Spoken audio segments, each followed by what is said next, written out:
Salut! Alors, je viens pour faire une vidéo un petit peu impromptue et totalement différente, mais j'ai pensé que ce serait cool de partager aussi du positif parce que sur les réseaux, on partage beaucoup de choses sérieuses. En tout cas, je partage beaucoup de choses sérieuses, beaucoup de choses qui peuvent être parfois un petit peu déprimantes. Et là, j'ai envie de vous partager quelque chose de super réconfortant et de très... qui fait chaud au cœur. Voilà, je sais pas trop comment... Il me semble qu'on n'a pas d'adjectif comme en anglais pour exprimer juste cette émotion-là, qui m'est arrivée ce matin. Et vous l'aurez vu au titre, c'est juste une rencontre. Et vous allez voir qu'il y a quand même un petit peu matière aussi à discuter derrière. Vous allez comprendre aussi peut-être pourquoi ça m'a plus marqué et vous allez comprendre. Vous l'aurez remarqué, je suis dans le sud, étant donné que ce n'est pas mon chez-moi. Je sortais la chienne de ma mère et j'ai rencontré un monsieur d'un certain âge, un monsieur âgé, je pense, qui devait avoir aux alentours de 80 ans, j'imagine, 70 peut-être 80 ans, qui promenait lui aussi son chien, comme vous pouvez vous l'imaginer aisément. Et en fait, nous avons discuté pendant environ 40 minutes, 1 heure, de choses très diverses et ça a été vraiment une superbe petite parenthèse dans ma journée, sachant qu'en ce moment j'ai beaucoup de stress, je pense à beaucoup de choses qui sont pas forcément réjouissantes, je me pose aussi pas mal de questions et en fait ça m'a vraiment fait énormément de bien de parler avec ce monsieur et je voulais vous partager un petit peu la beauté de la rencontre en elle-même, mais aussi peut-être attirer votre attention sur 2-3 choses. Premièrement, lorsque nous avons débuté la conversation, ça partait pas forcément très bien étant donné que, bon voilà, les chiens se rencontrent et c'est en général comme ça, ou si vous avez un chien vous savez très bien de quoi je parle. Et il me dit ah les animaux c'est super, donc je lui réponds que oui les animaux effectivement c'est génial, que ce sont les meilleurs compagnons et compagnonnes. Et il me dit en effet elle, en parlant du coup de son chien qui en fait était elle aussi une chienne, c'est la seule femelle qui ne m'ait jamais trahi. Donc là, je pense que vous vous attendez tous et toutes, et comme moi je l'ai aussi pensé, à un vieux monsieur un petit peu sexiste, enfin un petit peu beaucoup, enfin sexiste, pas très intéressant, et voilà. Et en temps normal, je pense que beaucoup de gens se diraient tout simplement ah ok, puis ils traceraient leur chemin. Voilà, on coupe court à la conversation, un petit rire gêné, on prétend qu'on n'a rien entendu, au revoir monsieur. Et si on fait ça, en fait ça ne donne pas lieu à l'échange qui a suivi juste après. Donc moi, je ne fais en général pas ça. Je trouve toujours un moyen de répondre. Donc je lui ai dit, ah j'imagine que beaucoup de femmes pourront dire la même chose de leur chien. Et il a rigolé et il m'a dit, ah mais ça entièrement d'accord, je ne visais absolument pas les femmes, j'imagine bien que les femmes peuvent dire la même chose, voire pire. Et là il a suffi d'avoir, entre guillemets, c'est pas le courage, mais alors on va dire courage, mais c'est pas courage, mais j'ai pas d'autres mots. D'avoir le courage en fait tout simplement d'afficher ses valeurs, ses opinions, de contrer quelque chose qui peut être effectivement sexiste, si ça n'est pas juste son anecdote personnelle de vie, pour en fait se rendre compte que le monsieur voulait totalement dire autre chose, et puis par la suite avoir la conversation que j'ai pu avoir avec lui. Donc ça c'est vraiment la première chose que j'ai envie aussi de mettre en avant, c'est que j'ai l'impression qu'on vit vraiment dans un monde de plus en plus fermé et je m'en rends compte aussi parce que les gens me disent souvent waouh vous êtes très sympathique, vous êtes hyper ouverte, parce que je discute beaucoup avec les étrangers. Alors moi je pense que ça a un lien avec le sud, mais pas que bien évidemment, les autres régions et les autres pays ne vous énervez pas, mais voilà, je pense que c'est aussi un petit peu culturel d'une certaine façon, mais c'est aussi parce que réellement il peut y avoir de très belles rencontres et il ne faut pas avoir peur de la communication et d'une communication qui soit par ailleurs franche, dans laquelle vous pouvez aussi affirmer quand quelque chose vous dérange, quand quelque chose vous chagrine ou quand vous êtes en désaccord. Et donc avec ce monsieur, on a engagé cette conversation ensuite, et vous allez voir, quand je vous disais que c'était pas du tout un monsieur sexiste, loin de là, c'est que nous en sommes venus à parler je ne sais plus comment des retraites, et que lui-même commence à se plaindre du fait que la réforme des retraites est d'autant plus injuste pour les femmes, que de toute manière la société en général est injuste pour les femmes, notamment le monde du travail, étant donné que la maternité est une charge qui n'est pas réparée, qui ne peut de toute manière pas, à mon avis, être réellement équitable entre les hommes et les femmes, étant donné que les femmes seront toujours celles qui seront enceintes et auront toujours une contrepartie plus importante à payer. Cela ne veut pas dire que la société ne doit pas faire son maximum et que nous ne devons pas nous battre pour empêcher les discriminations de s'accentuer et qu'on ne doit pas se battre pour une politique équitable, mais dans les rapports et vraiment dans l'aspect le plus biologique, le plus naturel, il y aura toujours quelque chose qui incombera davantage aux femmes qu'aux hommes. Ça c'est évident, enfin vraiment je vois pas comment on peut imaginer le contraire. Bref, donc vous voyez ce monsieur tout seul aborde ces sujets-là, etc. Donc définitivement ce n'était pas un vieux monsieur sexiste et grincheux et grognon comme on aurait pu le croire. Et en fait, de fil en aiguille, on en est venu à parler de sujets beaucoup plus personnels. Tout simplement les relations. Et ça c'était hyper intéressant parce que il arrive naturellement la question d'habiter ensemble ou ne pas habiter ensemble.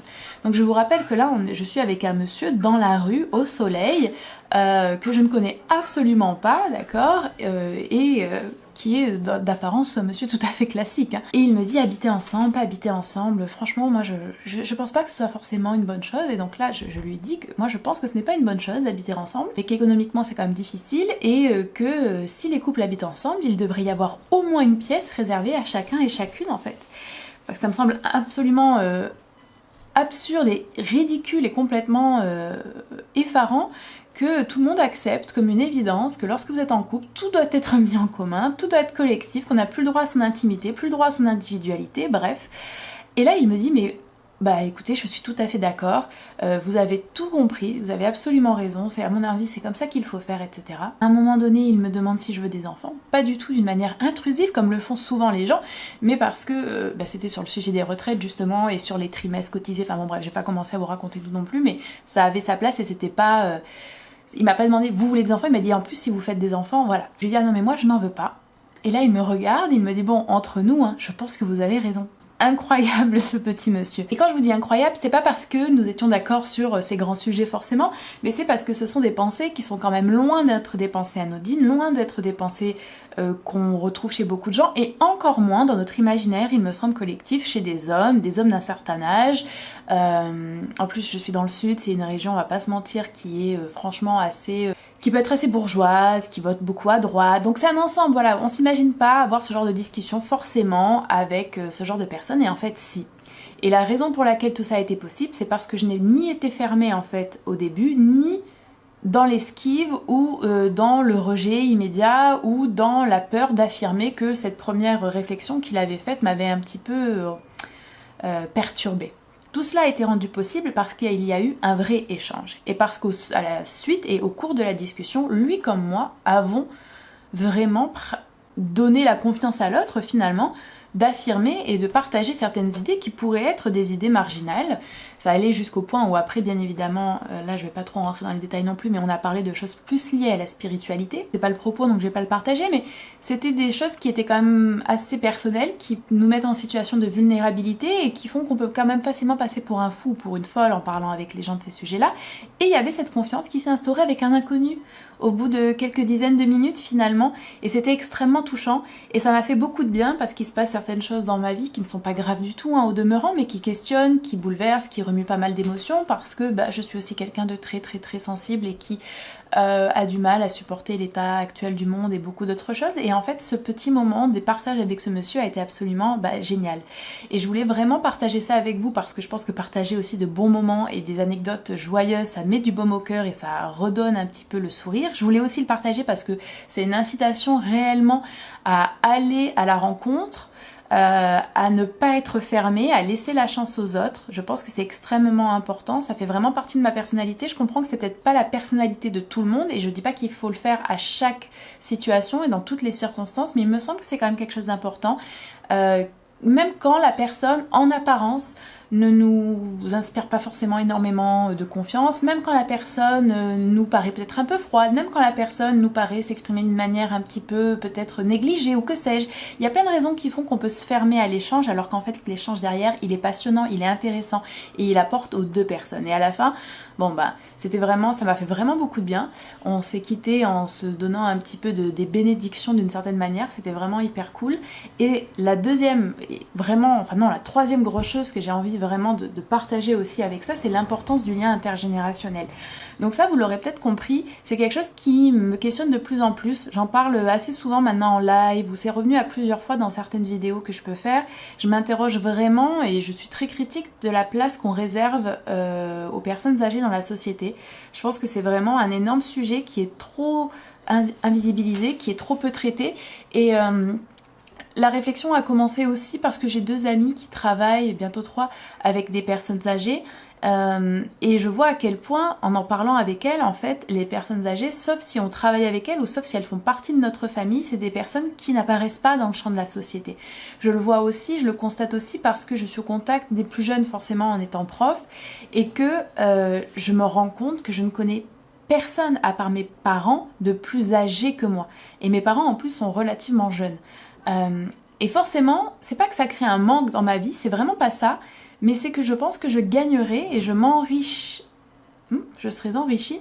Je m'enrichirai tout simplement. Je sais pas pourquoi j'ai bugué. À être au contact de personnes peut-être de personnes âgées tout simplement. Je parle même pas de personnes plus âgées, genre 40 ans ou 35 ans, je parle de personnes vraiment âgées. Et c'est une discussion aussi que j'ai envie d'avoir avec vous. J'aimerais la faire sous un format un peu plus, là c'est vraiment un partage comme ça, mais des vidéos peut-être plus théoriques en fait, vraiment sur la place de la vieillesse, sur la place des vieux et des vieilles dans la société, sur l'utilisation même du mot vieux ou vieille, sur l'intergénérationnalité, sur des peut-être propositions de société ou de collectivité ou de groupe où on a vraiment travaillé sur l'intergénérationnel, sur les dispositifs politiques qui le permettent ou pas aussi.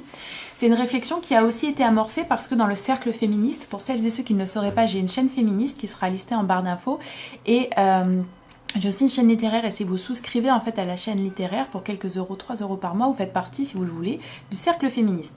Et on lit un essai féministe tous les 2 mois, on regarde un film réalisé par une femme tous les mois, on a un Discord spécial pour échanger, etc. Bref, on a lu Intercourse. Non, c'était pas du tout ça. On a lu Les femmes de droite l'année dernière.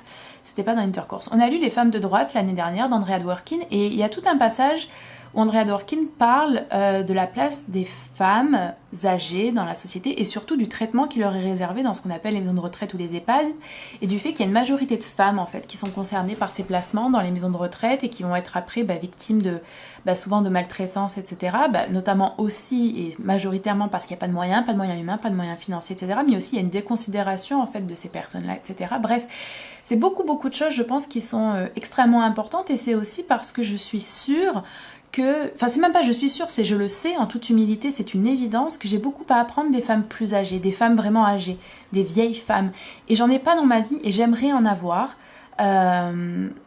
Et peut-être que ça répond aussi d'une certaine façon à une petite blessure personnelle qui est que je n'ai pas de grands-parents et que j'ai uniquement une grand-mère mais qui a fait un AVC il y a quelques années et qui est dans un état...